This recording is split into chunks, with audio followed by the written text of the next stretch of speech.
Welcome to the heart of darkness, where the streets whisper secrets and every corner holds a tale of intrigue. Prepare to immerse yourself in the pulse-pounding world of crime. As we journey through the labyrinthine streets of capital crimes today, we are uncovering Enron Corporation, infamous for its involvement in one of the largest corporate fraud cases in history, leading to bankruptcy in 2001 and its CEOs. So here we go.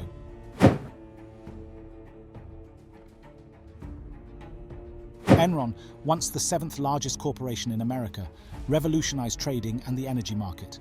However, it was a massive scam filled with lies, fraud, and political manipulation. The fallout from the scam was monumental: billions of dollars stolen, thousands of lost jobs, dozens of convictions, one suicide, and the unveiling of a very public display of corporate greed that shined directly into the heart of corporate America. Enron began as an energy supply company, mainly dealing with natural gas, then moved on to trading, making energy deals in power, broadband, and even trading the energy market. The company was also well connected politically, with Kenneth Lay being the single biggest contributor to the George W. Bush campaign. The first red flag for the founder of the company came during the Valhalla scandal of 1987, where oil traders working for Enron gambled enormous amounts of money on their behalf. Instead of firing the two road traders, Lee, on the company's behalf, moved money to fake accounts with names such as MyAss or MyAss. Worried auditors told Lee that they found the two traitors moving money into their own accounts, manipulating earnings and gambling on trades beyond their capacity. Kenneth Lay acted shocked, saying that he was not aware of their reckless gambling and theft, but as revealed later, he actually encouraged it. One of the convicted traders was sent to jail for a year, which gave Ken Lay a big problem.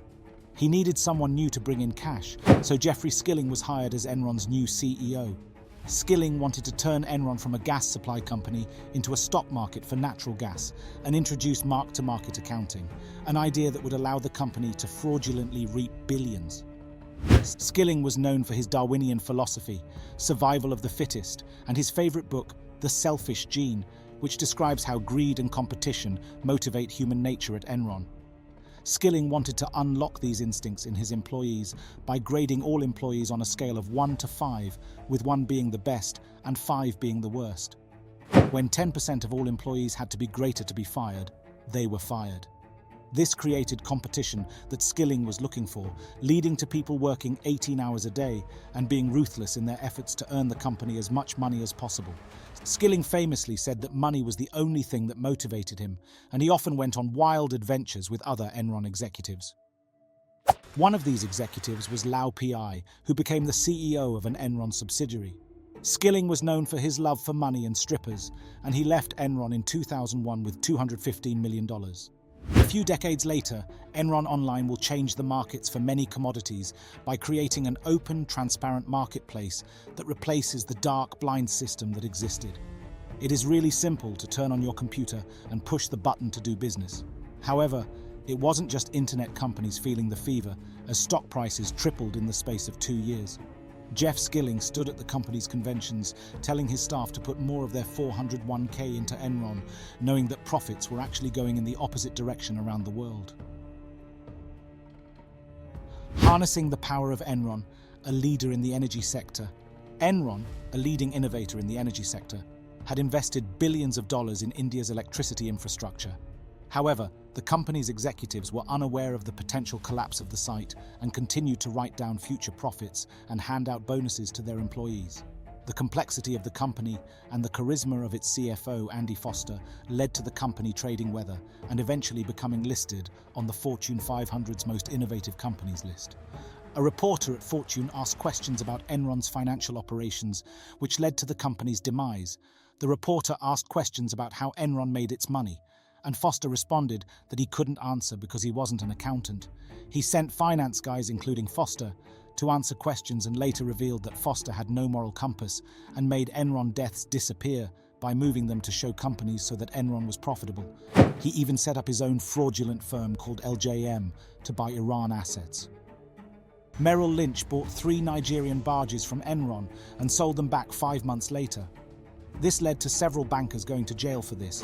Enron then turned their attention to California, where they merged with Pacific Gas and Electric, giving them access to the Californian grid.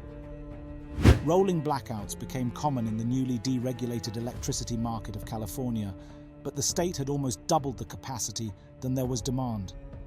Enron traders were manipulating the market by moving electricity out of state to increase demand and then moving it back in when the price got high enough. The state faced blackouts causing unknown holes on the lives of Californians, and Enron traders were high-fiving themselves over their bonuses. The Federal Energy Regulation Commission didn't step in until the Senate forced them to do so, and the chairman of the commission was personally recommended by Kenneth Lay. In 2001, Skilling suddenly resigned, and Kenneth Lay took over the CEO role. Sharon Watkins, who worked under the company's CFO, sent a letter detailing the staggering amount of corruption and fraud within the company. The Wall Street Journal wrote a piece about some of Andy's dealings, and the SEC launched an informal inquiry. Over time, the company went from a healthy appearance of one of the leading innovators to total bankruptcy. The company's executives had a fire sale of all of their stock in the months leading up to the bankruptcy, and the company's financial situation was deteriorating. Skilling, the mastermind behind Enron, was convicted of 19 counts of security and wire fraud and sentenced to 24 years and $180 million in fines. He was released in early 2019 after serving 12 years of his sentence. Skilling, who had a reputation for smearing the company's reputation, is now applying for a second chance in the energy sector. He has been holding meetings with former Enron executives to start a new venture, which may be difficult for him as his reputation has been massively smeared. The SEC has banned Skilling from being an officer in any public company, so as long as the venture stays private, he can do whatever he wants.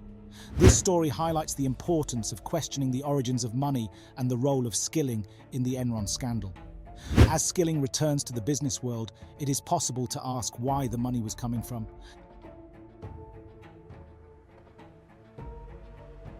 Thanks for tuning in to another eye-opening episode on Capital Crimes, where we uncover the truth behind the dollars and cents.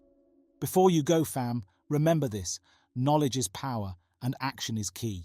If you're as passionate about uncovering financial wrongdoing as we are, then don't forget to drop a comment below with your thoughts, smash that subscribe button, and share this video with the squad.